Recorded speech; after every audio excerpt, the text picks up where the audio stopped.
Nothing. To God, prayer is not religion. Prayer is real communication. You're actually talking to someone that's listening to you, hearing you, and ready to answer you. And here's the beautiful thing about God. He knows your mind.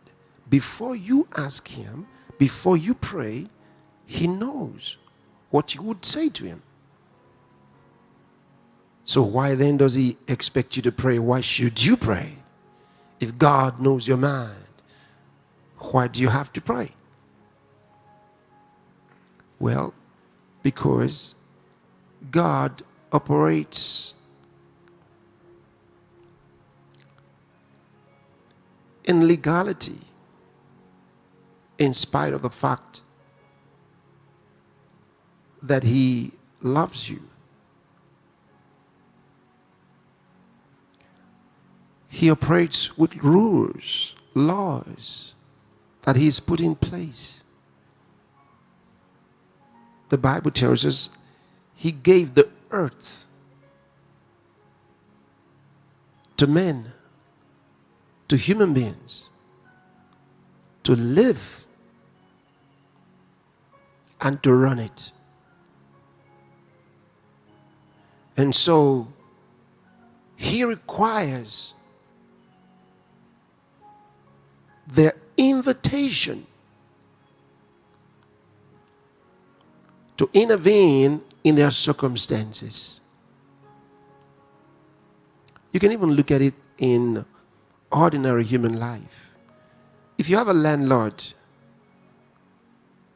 and you're living in his house and paying your rent, he can't just walk into your house because he owns the house. No, he has to come at your invitation. It's illegal for him to just come into your house, even though he owns the house. You are the legal occupant. For the period that you hire that house, you are the custodian. That's the way it is with God. We are custodians of the earth. He needs our invitation to intervene. That's why you pray that way. But that's not the only kind of prayer. There are other kinds of prayer. The different types of prayer. And they all have different rules. And that's why we've written a book titled, actually there's several books on prayer. One is titled Praying the Right Way, to give you all the information how to pray the right way. What does the Bible say about prayer? You can get that book. If you go to your Rhapsody of Realities app, you can find it there.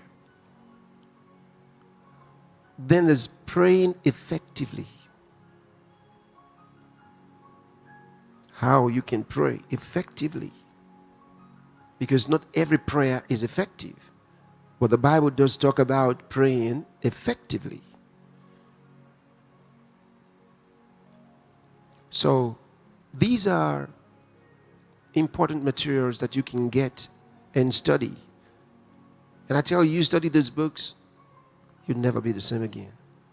They'll help you immensely. Then, of course, you know, I talked about praying in the Spirit a moment ago. And I said there's some of you who may not even know, probably you've never heard about that, or you don't know what it means, even though you've heard it. In the next few days, I'll explain that to you.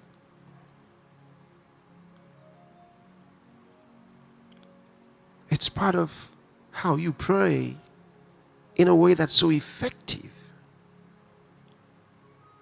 So effective. Think about it. What are you going to say to a God that knows everything? What words will you use that will be adequate?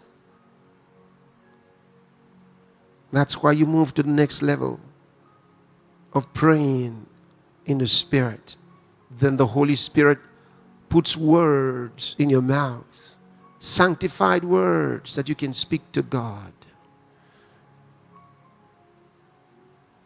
That's a higher level of prayer. So prayer is so important. So we can talk about that in our next meetings. But thank God for His love. Thank God.